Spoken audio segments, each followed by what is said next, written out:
There is a crisis in our country that is affecting our most vulnerable population, children.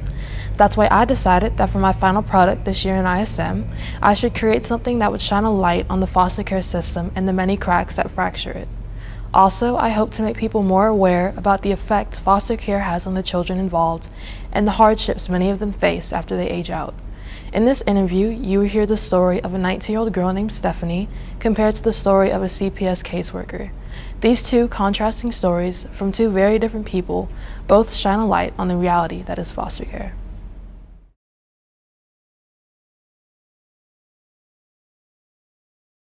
I was placed in foster care when I was 9 because both of my parents were like highly addicted to drugs, and my dad, he was really abusive like due to his excessive drug use, and also it was like my parents, their income wasn't good, so they couldn't keep a roof over our heads, so it was just like at many times we were homeless, and so I guess somebody reported it to CPS and we were removed from our parents. Throughout the 9 years you spent in foster care, what kept you going? Really, I guess I could say like my faith in God. Like I would pray and constantly be in church, and it would just push me to go further. Plus hearing like some people are just so supportive, hearing their words of encouragement and wisdom, you know, just keep pushing yourself, just keep going, things will get better. And it's just like eventually it did. So writing has always been an escape for me. Like anytime I'm upset or anytime I feel like I'm by myself, like I feel like I always can just write about it. What do you feel has been your biggest accomplishment in life? Definitely graduation. Like it was so hard, especially with everything going on and having to move around constantly, not being able to stay at one school for like 1 or 2 years. And so finally when I settled in my high school that I graduated from, finally getting to settle, finally get to make friends and keep them for a while, and getting to graduate with friends and actually getting to sit down and accomplish things. I think that's my biggest accomplishment so far.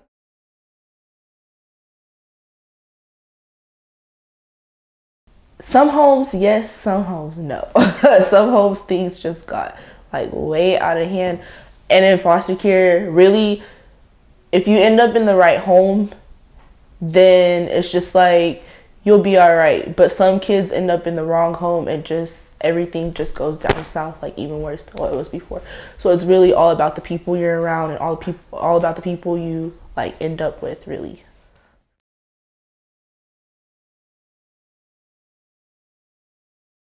Good homes, you had like the foster parents or whatever, they cared about you. You could show that they cared, like they put effort into teaching you and helping you, and anytime you need anything, you knew you could come to them about it.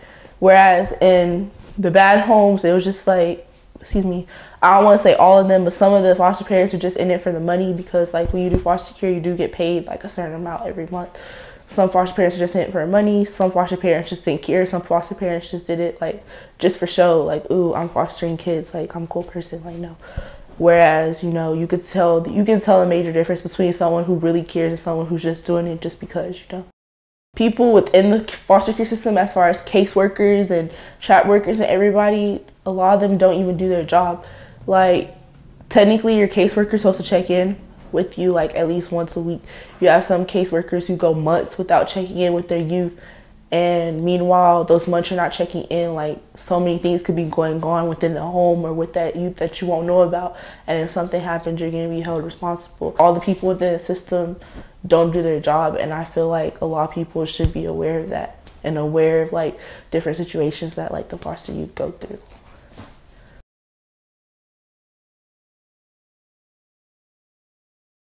What made you want to start working with children? Well, I raised 5 children, and our youngest one was kind of into everything, making bad choices, and I met a really nice social worker through the process. And so when he graduated from high school, I decided to go to college and go into social work. How long have you been a caseworker? About 2.5 years. What is the maximum amount of cases a caseworker is supposed to have? 7 to 8. How many do you have right now? More than that. About 10 or 11. How do you manage all of them? just systematically and make sure the kids are safe, and as long as my kids are safe, then I just systematically work through it. Here at Collin County, we have a very good group of caseworkers, and we all kind of help each other out when things get a little too much. So.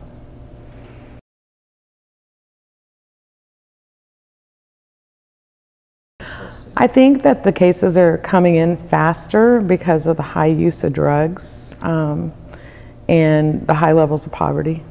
You know, a lot of times, depending on when the child comes into care, if they're already like 7 or 8, as they get closer to that 10, 12 mark, they get to make a choice.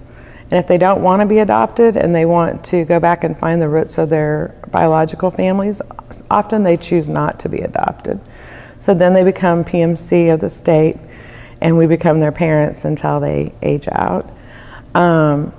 There's a lack of foster to adopt homes in the area, which is where children that can't go back to their parents go, and then they're adopted. And there are a lot of things are changing right now in the state to try to make kids that are in foster care have a more normal life, like play soccer, get a driver's license, because always in the past they haven't been allowed to do a lot of that stuff for fear of their safety. And so as they get closer to aging out or being of age, they've missed out on a lot of the experiences that other kids would get. But a lot of that's changing, and I think it's for the better. I think for the most part, foster parents, you know, most foster parents try to.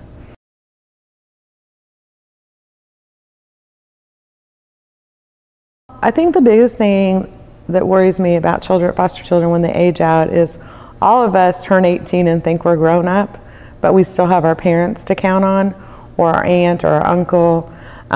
So it concerns me that, one, we haven't given them the skills to be productive adults, and two, when things go wrong, who do they call? Because, you know, I'm 50 years old, and when things go wrong, I still call my mom, you know, and they don't have that option.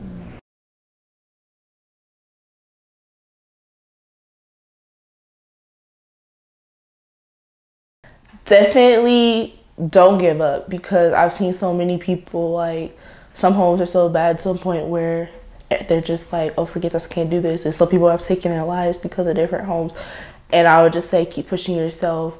I'm not going to say it'll get better, because I mean, that's not always the case, but just keep pushing yourself, stay strong, hang in there, and definitely just don't give up.